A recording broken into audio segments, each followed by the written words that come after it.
Good morning and welcome to the Morning Scoop for Thursday, August 5th. This is your daily Buckeye fix. I'm Tom Orr. The Minnesota game is in 28 days, the game against Michigan in 114 days. Ohio State opened its fall camp yesterday. Mark Givler, Tony Gerdeman, and I were all there to cover it. We posted a ton of news, notes, reaction, analysis, photos, videos, all at BuckeyeScoop.com. Tony and I also dropped an instant reaction episode of the Buckeye Weekly podcast if you want to do a deep dive on what we saw and what we learned. But while the Buckeyes were practicing, news continued to break this week involving college football conference realignment. Seems like every day or two there is a major announcement that could change the future of the Big Ten, and it just kind of happened again recently. So I wanted to bring in Buckeye Scoop's ultimate insider, NevadaBuck, to share what he's hearing right now about all of this week's news. Nevada, thanks for joining me. Thanks, Tom. Thanks for having me. Lots going on around Ohio State and college football for sure. So I guess let's start with the reports about Kansas, because the Big 12 is clearly on the verge of just falling apart. And, you know, Kansas is one of the few schools that might actually be something of a fit for the Big 10 out of the, rest of the Big 12 right now. They are an AAU member. It's only like a 3-hour drive from Lawrence to Lincoln, Nebraska. So they're, kind of in the neighborhood for a current Big 10 member. Their basketball program has a national brand name, so that might be appealing, even if the football team doesn't. I mean, to me, Kansas, I think of any of the Big 12 schools makes more sense than pretty much any of the other. But I mean, is there any fire there, or is this just kind of, crazy realignment rumor mill and there's not much to the Kansas and the Big 10 thing? No, there's definitely something to it. Now, the question is it more interest from Kansas or is it more interest from the Big Ten? And at this point, what I'm getting is it's more Kansas pursuing the Big Ten and kind of making their case. And, as you mentioned, they're a huge basketball brand and they definitely presented themselves as such and willing to make commit more resources to their football program. They've had years in the past where they've been better, not as of late. But as a research institution and as an academic school, they're very good. They do fit, culturally with the rest of the Big Ten. And here's the thing that's kind of a hidden little thing about Kansas that people don't know, or a lot of people don't know, is that Western Kansas is covered from the cable companies. You know where it's covered from? It's covered out of Denver. And so that brings Denver into the media market footprint for Kansas. And that's one of the things that they've really been pitching is that you get us, that you get the Denver market as well. And that's been appealing. That's really been the main appeal for the Colorado potential expansion. But Kansas has got to claim, specifically Western Kansas, into that Denver media market as well. So that was something that I thought was interesting when it was being told to me by my sources within the Big Ten. That's really interesting because you don't, you think of Western Kansas and generally you think of pretty much everything west of Kansas City or maybe Lawrence as just a bunch of wheat, but turns out there's people there and they have TVs. So that is a very interesting, kind of nugget or way to think about this that I hadn't been thinking about before. And speaking of Colorado, the other major news that broke this week was a 3-hour meeting between Big 12 Commissioner Bob Bowlsby, Colorado's old conference, and Pac-12 Commissioner George Kliavkoff, Colorado's new conference. They were reportedly talking about some kind of an arrangement between their leagues, whether it's a scheduling arrangement, maybe even some kind of a merger. I guess from my perspective, I'm not sure how much this really helps the Pac-12. Like I get why that's a very appealing thing from the Big 12 side, but does that make any sense from the Pac-12's end to, merge or have some kind of scheduling arrangement with this, a Big 12 that's kind of like in limbo right now and just lost its two biggest brands? Well, I think what you're seeing is two commissioners that are just desperate to show their members that they're doing something. And that's really what that meeting was about. That meeting is about, hey, you want to show activity, you want to show aggression, you want to show. They don't really have a lot of cards left to play because, as you said, you lost Oklahoma and you lost Texas. So you lost your two big flagships there. So the Big 12, is wounded in deep trouble. I think that are done. From the Pac-12 standpoint, you've got their biggest schools looking elsewhere. So the new commissioner's got to try to make a move. So you've got two guys desperate trying to make a move, having a meeting, talking about making a move. And that's, will anything come of it? I don't think something may come of it, but I don't think it'll be what people think. I don't think it'll be the definitive thing that makes the big schools like USC, Oregon, Washington, Arizona, Colorado say that they wouldn't listen to other overtures, because it's not going to. There's nothing in that deal that's going to expand the amount of money that they're going to get into their contract. And at the end of the day, that's what all this stuff comes down to: is how much money can I make? And they've got to look elsewhere if they want to make the big money. Yeah. And let's talk about that money for a minute, because I don't know that people, I think everyone just says Power Five and it's like, these 5 conferences are all pretty much the same. It's like, no. If you look at the numbers on those TV contracts, there is a Power 2 and then there's some other people. We've talked potentially before about potentially seeing the Big Ten add 1 or more Pac-12 teams, especially USC, why that might make sense for both sides. So let's just give you those numbers just so you understand. Last year, each Big Ten team made $54 million in TV revenue. Okay, $54 million for the Big Ten. Pac-12 teams made $33 million. So that's $21 million less than the Big Ten. And the Big 12, even with Texas and Oklahoma, made $38 million. So that's $18 million less than the Big Ten in 1 year. And that's when they still had Texas and Oklahoma. And I've read this week that those 2 schools might be like half of the value there. So you might be taking that number and dividing it in 2 in terms of what things could look like for the Pac-12 or for the Big 12 after that.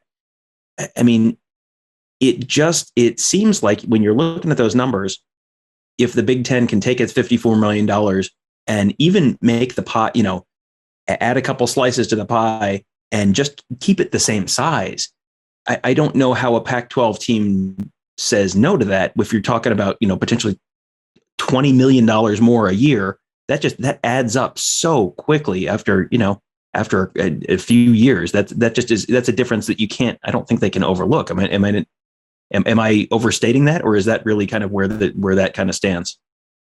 Well, you also got to look at, years to run. The Big Ten contract's up for renewal, and the Pac-12 contract has got years to run. And most people right now looking at the Big Ten contract are expecting a substantial increase. I've heard numbers as high as 100% increase bannered about. So you talk about differences like that. Now you're talking about differences are $60 or $70 million per year. And so, the gap between the haves and the have-nots is only going to grow bigger and bigger. And that's why these schools are looking. And that's why they're so desperate to jump onto one of these trains. I mean, think about what type of numbers it had to take to get Oklahoma and Texas, flagship members of the Big 12, to leave the Big 12 and go to the SEC. They had to just be enormous numbers. Same thing with the Big Ten, and that's why the Pac-12 schools are not only listening but leaning forward in terms of potentially making a move. And this is a little bit of a rabbit trail I'm going to go down just for a second, and we'll get back to the Big Ten Pac-12 thing in a second. The SEC, one of the things that makes the SEC appealing is the SEC is making about as much money as the Big Ten, and that's with their current deal with CBS, which is like the steal of the century. CBS is paying the SEC $55 million a year for the best SEC game of the year and the SEC championship game. That deal is going away very shortly. ESPN is paying them, I think it's 6 times that amount or something ridiculous. I mean, it is. They are going to have, they have a pretty good TV deal already. It is about to explode in value even more in a couple of years. Looking at the Pac-12, it seems like, there are 8 schools that I look at in the Pac-12 and I go, those are schools that would bring something significant to the Big Ten. Those are places I would not mind going on our travels if they were on Ohio State's schedule at some point in the future to go cover a game. Washington, Oregon, Cal, Stanford, UCLA, USC, Utah, Colorado. They're all AAU members. They all have unique things they could bring. The Big Ten could add USC, UCLA, Cal, and Stanford and have every Power 5 team in the biggest state in the entire nation. That would be a pretty good land grab. I personally would love to have Boulder or Eugene or Seattle or maybe even Salt Lake City on our regular travel schedule. So, if it was up to you, which schools would you add to the Big Ten? If everyone in the Pac-12 comes to you hat in hand as Big Ten commissioner and says, please, sir, let us in, which schools would you add? And then I guess the second question is, which one are you hearing are the most likely targets for the Big Ten to pursue? Well, I mean, if I had my pick, I would probably go USC, Arizona, which is not one that you mentioned. I think it's the only one that you missed out there. Probably Washington and Oregon. Those would probably be the four that I would go. And I might snag the Colorado market via a Kansas deal or something of the like. But those are the ones that I'd be looking at. But as you mentioned, all the ones you mentioned on the list are all great academic schools, solid football, solid basketball programs, would be great representatives, and most importantly, could help grow the TV pie, or I should say the streaming pie, or whatever we want to call it these days. But the one that's the most likely to happen, and the one that's leaning forward the most, the one that's really driving this whole thing, is USC. USC realizes they have got to get out of the Pac-12, and they've got to become a larger national brand. And I think they're the ones that are most likely to make a move. They're the most likely to trigger other people making a move, and that puts you into the Southern California market, which is, if it's not the largest market in the country, it's the second largest market in the country, and that would be a significant step for the Big Ten and take Big Ten football from coast to coast. Yeah, you've already got New York because of Rutgers, right? So then you'd have the two biggest media markets in the country, right? Yeah, not quite. But yeah, the Rutgers, a little. USC is a little different than Rutgers. Go ahead and write that down. That's a good football insight right there. Would USC come into this saying, willing to jump by themselves, or would they have to have someone kind of holding their hands to take that leap? Would they have to have a UCLA or a Cal or someone else out there to make that leap with them, or would they be willing to kind of leap on their own from what you're hearing? Well, they had initially come and said that they had to be with UCLA, and now they've said that they'll come with one other school. As long as there's one other school that's accompanying them, they'll make that move. They push it to do. They'd really rather it be four, because USC really wants to take the pressure off themselves. Also, from a travel standpoint, the more teams that they can get as part of this, the more logical travel becomes, especially for the other sports. So, I think the more the merrier is really kind of the message that USC is pushing, and that's what ultimately could drive. You talk about the Pac-12 Big 12 merger, but that could drive you almost to a Big 10, Pac-10 merger, and there's a lot of good schools there. There's a lot of good schools. There's very few clunkers in that bunch. And, I think that's something that you could start hearing a little bit more about coming up here in the next few weeks to months. Because I think, ultimately you when you put your head back in the pillow and say, where's this all going? Like, where is this all going? I don't think it's a Big Four conferences. We've gone for the Power Five, and I think it's going to be almost like a Big Two, almost like an AFC, NFC type of thing. And I think the SEC is going to be on one side, and I think the Big Ten is going to be on the other. And I think all the schools are going to be lined up under one of the banners. And I think that's how this thing ultimately ends. And, what an exciting time to be a college football fan, and what exciting time to be a Big Ten fan. No kidding. I mean, this is just this is stuff that I feel like we've been talking about in the college football world for 30 years at this point. The consolidation of different conferences and maybe super conferences forming and it's like, oh, this is actually happening like literally right now, right in front of us. It is of all the fascinating all the reasons this has been a fascinating year in the college football world, that is right near the top of the list. Switching gears real quickly before I let you go, we did get to watch about 45 minutes of Ohio State practice on Wednesday, as I mentioned. But after we left, you still had one of your wise men inside collecting information. So on our Ask the Insiders board on Wednesday afternoon, you posted 10 notes that went like way beyond anything that Tony or Mark or I got to see when we were there for the first 45 minutes or so of practice. So can you just pick one of those 10 notes that you shared? Share those with the listeners just to give them a kind of a taste of what Buckeye Scoop members have access to. Well, how about this? I'll give you two. I'll give you two little teases. One is you watch for Josh Fryer to win the left guard spot for Ohio State. Josh, if you go back and you look at the rankings, and Josh was a 3-star out of Indiana, and really not a guy that a lot of people were talking about. And I think he's going to be the starting. I think he's going to be the starting guard on one of the best, if not the best, offensive line in school history. And that's why you always got to be careful about getting too high or too low about ratings, especially on offensive linemen like that. But I think Josh Fryer's a name that you really want to be paying attention to, because he's really had a super strong spring and summer, and looks like a guy who's going to grab that job and not give it up. It's a big battle with him and Matt Jones, but I think he's going to get it. And the second one that I'll just give you, and this one's a little bit more obvious, but I just can't help it, is Trevian Henderson. Trevian Henderson has the best feet of any running back that I've ever seen at Ohio State. And, I was such a big J.K. Dobbins fan. I used to love to watch him. And you remember he'd do that little jump cut through the line and stuff like that? Mm-hmm. Trevian Henderson is so fast, and his feet move so fast. He makes J.K. Dobbins look like he's got cement shoes on. That's how good Trevian Henderson is.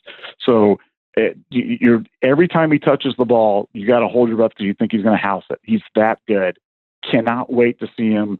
Cannot believe we're going to get to see him for 3 years. And he's going to be, Mayan Williams is number 1 running back right now, but they're all just holding the job, waiting for Trevian Henderson to go, because he is really special. Yeah, Mayan Williams was repping first, then Master Teague, then Marcus Crowley. Trevian Henderson was 4th.